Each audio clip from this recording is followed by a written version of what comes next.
তিনি সাল্লাল্লাহু আলাইহি সাল্লাম বলছেন, আল্লাহ একজনকে সম্পদ দেয় এবং ইলম দেয়। সে সম্পদ দিয়ে আল্লাহকে রিজিক দিয়ে এবং ইলম দিয়ে সে আল্লাহকে ভয় করে, আত্মীয়তার সে কি করে, সাহায্য করে, এবং সে এটাও জানে তার এই সম্পদে আল্লাহর হক আছে। কার? আল্লাহর হক আছে। এবং নবী সাল্লাল্লাহু আলাইহি সাল্লাম বললেন, ফাহাদা বিআফদালিল মানাজিল, এই পৃথিবীতে যত সম্পদশালী আছে, এই পৃথিবীতে যত জ্ঞানী গুণী আছে, সব চাইতে উন্নত উচ্চ মর্যাদা আল্লাহর কাছে যে সম্পদশালী এবং জ্ঞানী মানুষ আল্লাহকে ভয় করে, আত্মীয়তার সাহায্য করে, এবং যে জানে এবং মানে যে আমার সম্পদে কার হক আছে? আল্লাহর। আল্লাহ নবী সাল্লাল্লাহু আলাইহি সাল্লাম বললেন, এই ব্যক্তি হচ্ছে সর্বোচ্চ মর্যাদাপূর্ণ। তাহলে এখন প্রশ্ন, আলেমদের কি হবে?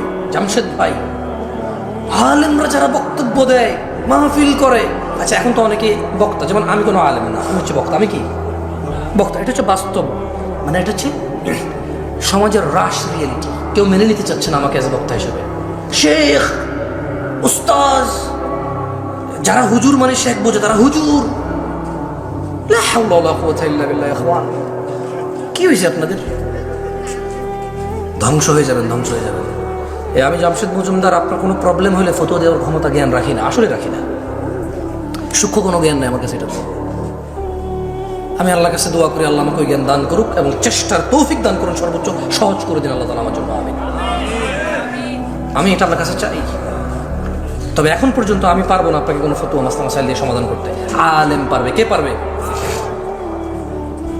আল্লাহ আমাদেরকে বুঝার তৌফিক দান করুন। কয় প্রকার মানুষের জন্য পৃথিবী? এর মধ্যে এক প্রকারের কাছে আল্লাহ কি দেয়? সম্পদ এবং জ্ঞান দেয়। সেই সম্পদের জ্ঞান দিয়ে কি করে? এবং কারও কাছে বিশ্বাস করে? কার? এবং এই ব্যক্তিকে রাসূল সাল্লাল্লাহু আলাইহি ওয়াসাল্লাম কি বলেছে? আফদালিল মানাজিল, সর্বোচ্চ কি? এই ব্যক্তি হচ্ছে সর্বোচ্চ মর্যাদাবান, মানে এই ব্যক্তির স্থান হচ্ছে মর্যাদাবান স্থানে। কেমন? এবার আসেন দ্বিতীয়। না, এবার আলেমদের আসতেছে ইনশাআল্লাহ। ভাই আমার, নিরাশ হইও না। তিনি সাল্লাল্লাহু আলাইহি ওয়াসাল্লাম 4 প্রকার বলেছে। কয় প্রকার? আমরা কয় প্রকার শেষ করেছি এখনো? 1 প্রকার। আমি ফজিলাতুল শেখ ডক্টর মুজাফফর বিন মোহসেন হাফিজাহুল্লাহকে অনুরোধ করবো, আপনি প্লিজ এদিকে আসেন, আমাকে বাঁচান। আচ্ছা, ওয়া'আবদিন রাযাকাহুল্লাহু ইলমান ওয়া লাম ইয়ারযুকহু মালা, আরেকজন বান্দা যাকে আল্লাহ তাআলা ইলম দিয়েছে কিন্তু সম্পদ দেয়নি। তাহলে এক প্রকারকে আল্লাহ সম্পদ দিয়েছে, ইলম দিয়েছে, আরেক প্রকারকে কি দিয়েছে? কি দিছে? কি দেয় নাই? কি দিছে? কি দেয় নাই? কি দিছে? কি দেয় নাই? আমরা বেশিরভাগ আলেমকে এটা পাই নাকি পাই না? সুবহানাল্লাহ। দেখেন আল্লাহ নবী সাল্লাল্লাহু আলাইহি ওয়াসাল্লাম ওনাদের ব্যাপারে কি বলতেছেন, দেখেন সুবহানাল্লাহ। আপনি অবাক হয়ে যাবেন, অবাক। আপনি যদি মাদ্রাসার ছাত্র হন, আপনি যদি দ্বীন শিখেন, আপনি যদি ইসলামকে বোঝার চেষ্টা করেন, আপনি জাস্ট অ্যামেজড হয়ে যাবেন যেখানে কি বলতেছেন তিনি সাল্লাল্লাহু আলাইহি ওয়াসাল্লাম। তিনি বললেন যে ফাহুয়া সাদিকুন নিয়াহ, আরেক ব্যক্তিকে আল্লাহ ইলম দিয়েছে, সম্পদ দেয়নি, কিন্তু ওই ব্যক্তি সৎ নিয়তের অধিকারী। ইয়াকুলু লাউ আন্না লি মালান লাআমিলতু বিআমালি ফুলান, আল্লাহ আরেক ব্যক্তিকে ইলম দিয়েছে, সম্পদ দেয়নি, ওই ব্যক্তির নিয়ত হচ্ছে সৎ, আর ওই ব্যক্তি বলে যদি আমার সম্পদ থাকতো অমুক অমুক অমুক অমুক ব্যক্তির মতো ভালো কাজগুলো করতাম, মসজিদ বানাতাম, মাদ্রাসা বানাতাম, ইয়েতিমখানা বানাতাম, ব্রিজ কালভার্ট বানাতাম, দরিদ্রদের সাহায্য করতাম, মন খুলে দান করতাম, দারিদ্রতা মোচনে অংশগ্রহণ করতাম। এটা হচ্ছে তার সৎ নিয়ত। এটা তার কি নিয়ত? এটা হচ্ছে তার কি নিয়ত? সৎ নিয়ত। মনোযোগ দিয়ে কথা বোঝার চেষ্টা করে। এক ব্যক্তি সম্পদ আছে, রিজিক আছে, সম্পদ আর রিজিক দিয়ে আল্লাহকে ভয় করে, আত্মীয়তার সাহায্য করে, এবং সে বিলিভ করে সে জানে যে এতে আল্লাহর হক আছে, তা মানে সে, এই হচ্ছে এর মর্যাদা হচ্ছে সর্বোচ্চ। আরেক ব্যক্তি যার ইলম আছে, জ্ঞান আছে, সম্পদ নাই, কিন্তু ও সৎ নিয়তের অধিকারী এবং সে সংকল্প করে এবং সে বলে যে আমার যদি সম্পদ থাকতো তাহলে ওই যে অমুক, ওই যে অমুক অমুক, এই অমুক কাকে বলছে বলেন তো? যার ধন সম্পদ আর রিজিক আছে, সরি, যার ইলম আর রিজিক আছে, ওই অমুকটাকে, ওই যে প্রথম ব্যক্তি যার রিজিক আছে এবং কি আছে, এই যার কাছে ইলম আছে এবং সম্পদ নাই, সে বলে যে আমি অমুক অমুক অমুক অমুকের মতো ভালো কাজ করতাম, ব্যক্তির মতো কি করতো সে? ভালো কাজ করতো। আল্লাহ নবী কি বলেছেন দেখেন, সুবহানাল্লাহ, বলতেছেন যে ফাহুয়া বিনিয়াতিহি ফাআজরুহুমা সাওয়া, এই ধরনের লোকের মর্যাদা তার নিয়ত মোতাবেক নির্ধারিত হবে, এই দুইজনের সব সমান সমান হবে। তার মানে যার টাকা আছে আর জ্ঞান আছে, সেই টাকা যদি ভালো কাজে না লাগায় বিপদ, কি বিপদ। কিন্তু যার ইলম আছে, টাকা নাই, সৎ নিয়তের অধিকারী, আর মনে মনে সংকল্প করে টাকা থাকলে মসজিদ বানাইতে পারতাম, একটা সুন্দর এখানে উজুখানাটা করে দিতাম, আমার কাছে টাকা থাকলে বেটা এসি লাগাইতাম, আমার কাছে টাকা থাকলে 5 তলা করে দিতাম, মানুষজন নামাজের জায়গা নেই, আরে অমুক মাদ্রাসায় এতিমরা পড়ে, ভালো খাওয়া দাওয়া খাইতে পারে না, এই শীতকালে ওদের এই টিনের ফাঁকে দিয়ে বাতাস ঢোকে, জানালাতে থাই গ্লাস লাগানো নাই, আমার কাছে টাকা থাকলে থাই গ্লাস লাগা দিতাম, এতিমগুলো সুন্দর করে থাকতো, অমুক, সেগুলো ভাবে, এগুলো সে কি করে? এতেই তার, ওই যে ব্যক্তি করে, টাকা খরচ করে, এর সব সমান সমান হয়ে যাবে। সুবহানাল্লাহ। তাহলে কয় প্রকার পাইলাম আমরা এখন পর্যন্ত? পৃথিবী কয় প্রকার মানুষের জন্য? এক প্রকার মানুষের কি আছে? সম্পদ, এবং সেই সম্পদ ইলম দিয়ে কি করে এবং কার হক আছে, মানে এই ব্যক্তির মর্যাদার দিকে কতটুকু, মর্যাদা দিকে কতটুকু। আরেক ব্যক্তির কি আছে, শুধু কি নাই, তার সৎ নিয়ত থাকার কারণে তার সব কার মতো হবে। এখনো কি দরিদ্রতার কারণে আফসোস হয়? জেবে টাকা নাই আফসোস হয়? আর একটা সৎ নিয়তের দরকার, আর ইলম অর্জন করার দরকার। কি অর্জন করার দরকার? ইলম অর্জন করার দরকার। এবার আসেন,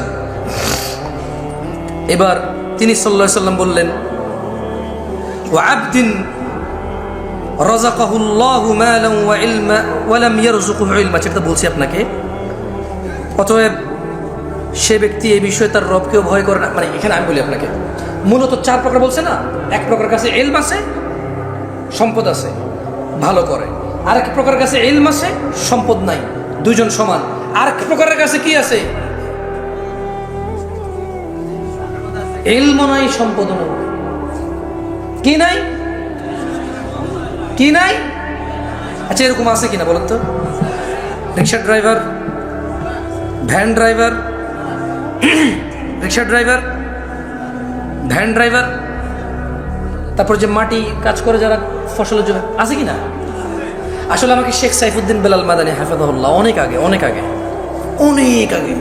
2012-13 সালের কথা বলছি আপনাকে, উনি আমাকে বলেছে, জামশেদ তুমি মানুষকে কয় প্রকার পাবা জানো? আমি বললাম কয় প্রকার? বলেছে দেখো উস্তাজ, আমাকে আদর করে উস্তাজ বলে, উনি তো অনেক বড় শেখ, অনেক ছোট ছিলাম, আমি খুব আদর করতাম, আমাকে এখনও আদর করে আলহামদুলিল্লাহ। তো বলেছে দেখো, একজন লোককে আল্লাহ দুনিয়াও দিছে, আখিরাতও দিছে। কি দিছে? দুনিয়াও দিছে, আখিরাতও দিছে। মানে তার দুনিয়াতে জনসম্পদ আছে এবং তার কৃতকর্ম তাকে জান্নাতে নিয়ে যাবে। কোথায় নিয়ে যাবে? আরেকজন দুনিয়া নাই কিন্তু আখিরাত আছে, কিন্তু কি আছে? কি নাই কিন্তু কি আছে? মানে দুনিয়াতে কষ্ট দুঃখ দুর্দশা আছে কিন্তু আখিরাতে জান্নাত আছে। কি আছে?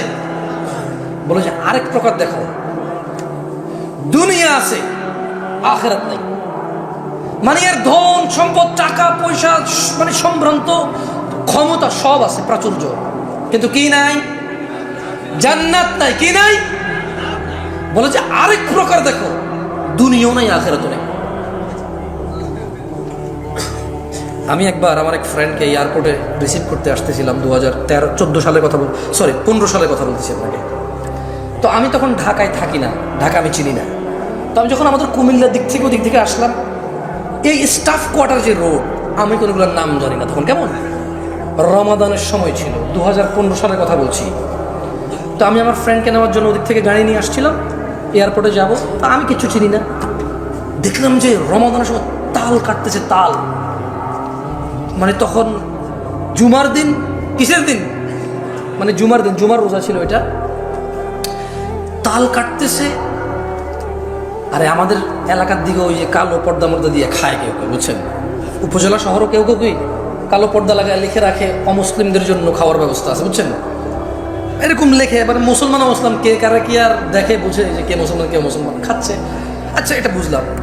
এখন তাল কাটতেছে আর খাচ্ছে, ভাই বিশ্বাস করেন, মানুষ লোকাল বাস এসে দাঁড়াচ্ছে, মানুষের দাঁড়াচ্ছে, আর ও তো কাটতেছে খাচ্ছে। গাড়ি জ্যামে পড়ছে, আমি জানালা দিয়ে তাকায় হতভম্ব হয়ে গেলাম। যে তো আমার ড্রাইভারকে বললাম, ওর নাম ছিল রিপন। ওর নাম ছিল কি, আমার যে কী ব্যাপার রিপন, রোজা না, আমরা তো রোজার মাস এটা, মানে এগুলো তো আমি প্রথম দেখতেছি। এগুলো আমি কি দেখতেছিলাম প্রথম। মনে হচ্ছে কী ব্যাপার, এভাবে দিনে দুপুরে এভাবে তাল কাটতেছি আর খাচ্ছে সবাই, ঘটনা কি? তো মুচকি এসে বলে যে লেবার শ্রেণীর তো কষ্ট করে রোজা রাখতে পারে না হয়তো। বললাম কীরকম লেবার শ্রেণী, কী এমন কষ্ট করে রোজা রাখতে পারে না? বলে যে ভ্যান টানে, ওই কষ্ট কসরত করে। আমি বললাম আরে এই দেশের মানুষ গাছ লাগায় কেন? মেয়ে বিয়ে দেওয়ার জন্য। লাগাইছে কিনা? লাগান নাই? মাইয়া বাঁচবে নাকি বাঁচবে না, আপনি বাঁচবেন নাকি বাঁচবে না, এ গাছ তুফানে ভাঙবে নাকি তুফানে ঠিক রাখবে, এগুলো সব কিছু জানা না জানার পরেও তো কি লাগাইছেন? গাছ লাগাইছেন। কি জন্য? মাইয়া বড় হলে কি দিতে হবে? কারণ যৌতুক দিতে হবে। কি দিতে হবে? মূলত যারা যারা মেয়ে বিয়ের জন্য গাছ লাগাইছে সব যৌতুকের মাইন্ডে লাগাইছে। কারণ মেয়ের বিয়েতে কোনো খরচ নেই ইসলামে, ও খরচ করতে হবে, খরচ করতে গিয়ে আনবে, গাছ লাগাইতে হবে। তো গাছ লাগাইলে খরচ আসবে, টাকা আসবে। তো আমি রিপনকে বললাম, রিপন এদেশের মানুষ গাছ লাগায়, কোথায় মেয়ে বড় হবে, ছোট হবে, বিয়ে হবে, কোথায় কি হবে? বিয়ে করার জন্য, মেয়ে বিয়ে দেওয়ার জন্য গাছ লাগায়, ডিপিএস করে, টাকা জমায়, সমিতি করে। এই ভ্যান ড্রাইভার, এই রিক্সার ড্রাইভার, এই মাটি কাটা লোকটা কি জানতো না যে 11 মাস পরে রমাদান আসবে? বলে যে অবশ্যই জানতো। আমি বললাম তুমি জেনে রাখো, ওর যদি রবের জন্য ভালোবাসা থাকতো, এই হৃদয়ের ভিতরে যদি ভালোবাসা থাকতো, ওর যদি ইচ্ছা থাকতো জান্নাতের, ও যদি টার্গেট হতো জান্নাতের, আমি বলছি না যে এটা সহজ করা, আমি বলছি না এটা সহজ করা, আমি বলছি না এটা খুব সহজ, আমি জানি এটা অনেক কঠিন, অনেক অনেক অনেক কঠিন, কিন্তু ও কিন্তু ওই 11 মাসের টাকা জমাইতে পারতো যে আমি রমজান আসলে পরিশ্রম কম করবো, আমি রোজা আসলে মাগরিবের পরে কাজ করব, আমি রোজা আসলে ইশার পরে কাজ করব, আমি রোজা আসলে সাহুরের আগ মানে ভোর রাতে খাওয়ার আগ পর্যন্ত আমি কাজ করব, আমি রোজা আসলে কাজে যাব না, অথবা করলেও আমি হালকা কাজ করব, কমায় করব, যতটুকু আমার শরীরের ক্ষমতা আছে সহ্য করার, আমি এর বেশি করব না। ওর যদি রোজা রাখার নিয়ত থাকতো, এরপরে ও যখন আমার বলছে যে কষ্টের কাজ করতো, আমি বললাম যে জুমার নামাজে যে দেখো মানে আমি তো মুসাফির, আমি কি মুসাফির, আচ্ছা আবার ঢাকার নামাজের সময় আরেক জায়গায় নামাজের সময় সমান না, বুঝছেন, আগে পরে 20-30 মিনিটও আগে পরে হয়। তো এই যে বনশ্রী যে কেন্দ্রীয় মসজিদ আছে, ওটার সামনে এসে আরেকজন পাইলাম, তোর বল আমরা তো জুমার নামাজ পড়ে ফেলছিলাম। বললাম যে দেখো এখানে এখনো জুমার নামাজ চলতেছে না, মানুষজন রাস্তা পর্যন্ত নামাজ পড়তেছে, লোকাল বাসের ভিতরে মানুষ ভর্তি, ড্রাইভার ভর্তিও কিন্তু নামাজ পড়তেছে না, তাহলে বলো এটা কি কষ্ট কাজ? আমি মনে উদাহরণটা বুঝে দিতে পারিনি পারছি। মানে ওকে বললাম তাল খাচ্ছে কেন ওরা রোজার দিনে, বলছে যে কষ্টের কাজ করে। এর কিছুক্ষণ আসার পরে যে স্টাফ কোয়ার্টার পার হয়ে যখন এই বনশ্রী পর্যন্ত আসলাম, দেখলাম যে এখানে এখনো নামাজ শেষ হয়নি, ওদিকে কোথাও কোথাও নামাজ শেষ, আমরা নামাজ পড়ে গেছিলাম। তো দেখলাম যে স্টাফ কোয়ার্টার ওই যে বনশ্রীর মসজিদটা পুরো একদম রাস্তা পর্যন্ত ভরাট হয়ে গেছে, এখন বাস আসছে না, তো রাস্তার মধ্যে মুসল্লি নামাজ পড়তেছে, ওকে যেতে পারতেছে। তো আমরাও জানি আটকেছি গাড়ি। বললাম যে তাহলে রিপন বলো তো, তাল খাচ্ছিল, রোজা রাখতে পারতেছিল না কারণ কষ্টের কাজ করেও। এখন ওই যে লোকাল বাসের ড্রাইভার, ও কিন্তু অমুসলিম না, ওই যে লোকাল বাসের ভিতরে বাস ভর্তি কি যাত্রী, ওরাও কিন্তু অমুসলিম না, তাহলে ওরা কেন নামাজ পড়তেছে না বলতে পারো? মাত্র 2 রাকাত, তো মাত্র কয় রাকাত? মাত্র কয় রাকাত? তাহলে শেখ সাইফুদ্দিন বেলাল মাদানী হাফিজুল্লাহর ওই নসিহতটা মনে পড়ে গেল যে এক প্রকার আছে দুনিয়াও নাই আখিরাতও নাই।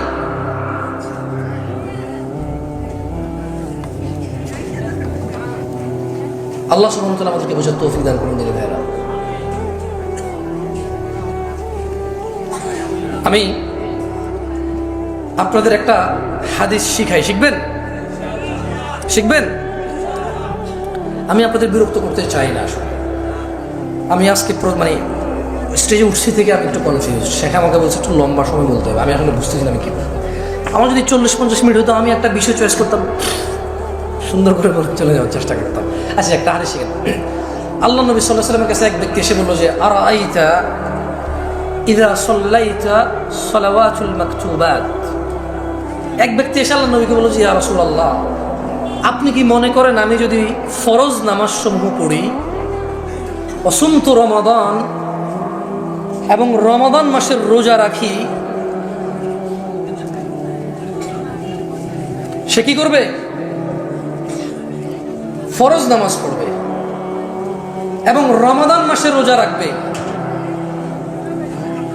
এবং সে যদি এটা বেশি কিছু না করে, সে বলে যে আদখুলুল জান্নাহ ইয়া রাসূলুল্লাহ, আমি কি জান্নাতে প্রবেশ করবো আল্লাহ রাসূল?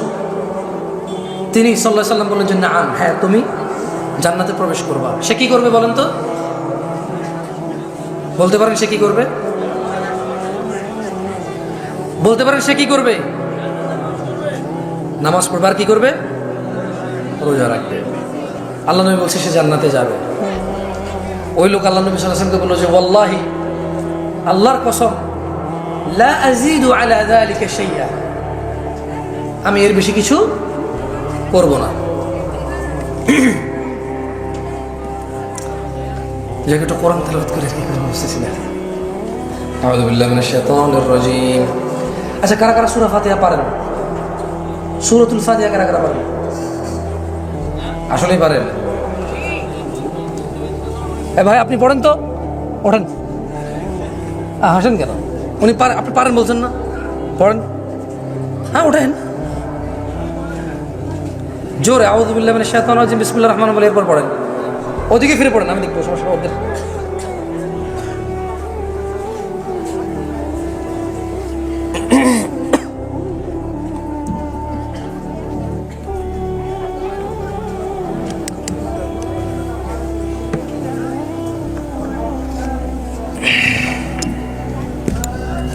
এটা খোলা যাবে না? দিয়ে আসো, ওকে দিয়ে আসো।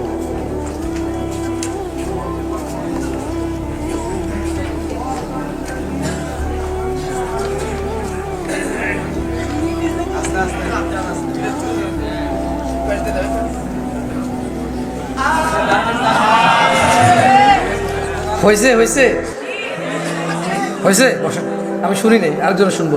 কারা কারা সূরাতুল ফাতিহা আপনার হাত তুলে রাখেন, কোনো কথা নাই। আমি নামাইতে করে নামাইবেন, মাইকে গেছে গেল ভাই, বুঝে দেখেন। ওকে, এবার হাত নামান। আরেকটা কথা বলি, কারা কারা সহি শুদ্ধভাবে হুরুফ উচ্চারণ করে পড়তে পারেন, হাত তোলেন। এইবার প্রশ্ন ঠিক করছি, এইবার প্রশ্ন কি করছি? ঠিক করছি। কি বাকি রেখে সহি শুদ্ধভাবে পারেন না? দেন এই ভদ্রলোকরা দেন তো, সামনে এই লোকরা দেন। আপনি পড়া শুরু করেন, মাইক আসলে।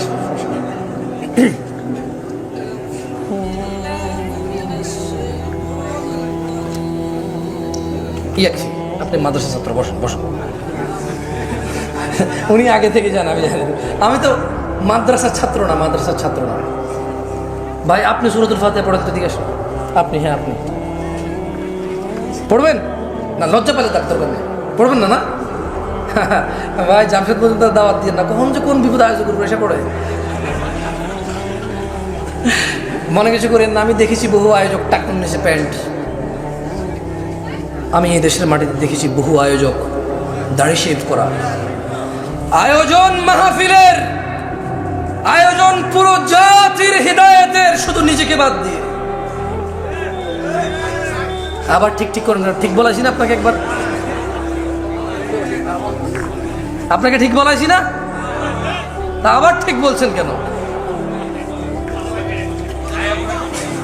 আমি এই দেশে বহু আচ্ছা বর্তমানে মসজিদের সভাপতির যে অবস্থা, ওয়াজের আয়োজকের সেই অবস্থা প্রায় জায়গায়।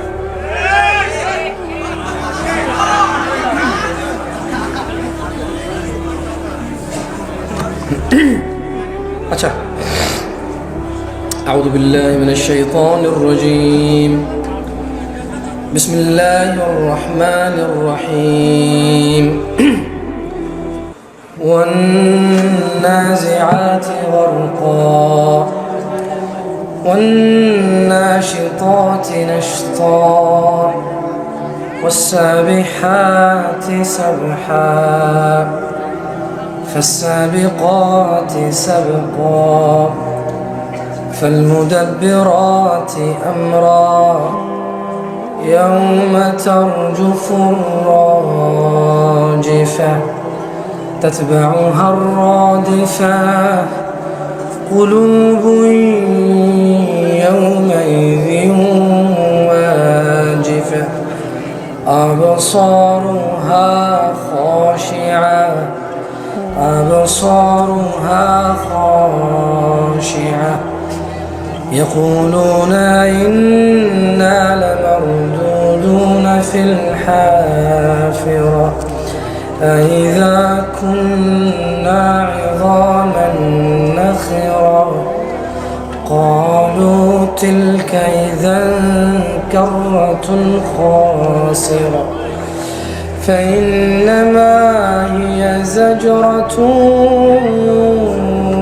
واحدة فإذا هم بالساهرة هل أتاك حديث موسى إذ ناداه ربه بالوادي المقدس طوى اذهب إلى فرعون اذهب إلى فرعون اذهب إلى فرعون اذهب إلى فرعون إنه طغى اذهب إلى فرعون اذهب إلى فرعون إنه طغى فقل هل لك إلى أن تزكى وأهديك إلى ربك فتخشى وأهديك إلى ربك فتخشى فأراه الآية الكبرى فكذب وعصى ثم أدبر يسعى. Pandang ya sih. Ustaz, ahfadni. আমার তাদের উদান আল্লাহ যা হয়েছে উসুল একটু হয়েছে উসুল আমাকে শাস্তি দিছে। যাক আলহামদুলিল্লাহ, আমি দুঃখিত। আচ্ছা বলেন তো, মায়ের পেটে বাচ্চার কয়টি বিষয় লিপিবদ্ধ হয়? 1 নম্বর, 2, 3, 4। ভালো এবং মন্দ মানে নেককার বা বদকার। কেমন বলেন তো, মানুষ কয় প্রকার? কয় প্রকার? আচ্ছা এর আগে একটা কথা আছে, আল্লাহ এই দুনিয়া দিবেন কাকে আর কাকে দিবেন, কিন্তু ঈমান দিবে কাকে? ঈমান দিবে কাকে? আল্লাহ কাকে ভালোবাসবে? আলহামদুলিল্লাহ। যাক, তাহলে 4টা দাওয়াত তো পাইছেন। রিজিক নির্ধারিত। রিজিক কি? চুরি, ডাকাতি, বাটপারি, ধোঁকাবাজি, দুর্নীতি, সুদ, ঘুষ, হত্যা, রাহাজানি, ফিতনা, ফাসাদ করে রিজিক বৃদ্ধি করা, এগুলা কি? নির্ধারিত। আর আল্লাহ দুনিয়া ও আখিরাত সবাইকে দেবে না। দুনিয়া সবাইকে দেবে, আখিরাত শুধু যাকে আল্লাহ ভালোবাসে তাকে দেবে। আর আল্লাহ তাকে ভালোবাসবে যে নবীর পথ অনুযায়ী চলবে। আকুলু কওলি হাযা ওয়াস্তাগফিরুল্লাহ লি ওয়া লিসাইরিল মুমিনিন ফাস্তাগফিরু ইন্নাহু আল গফুরুর রহিম।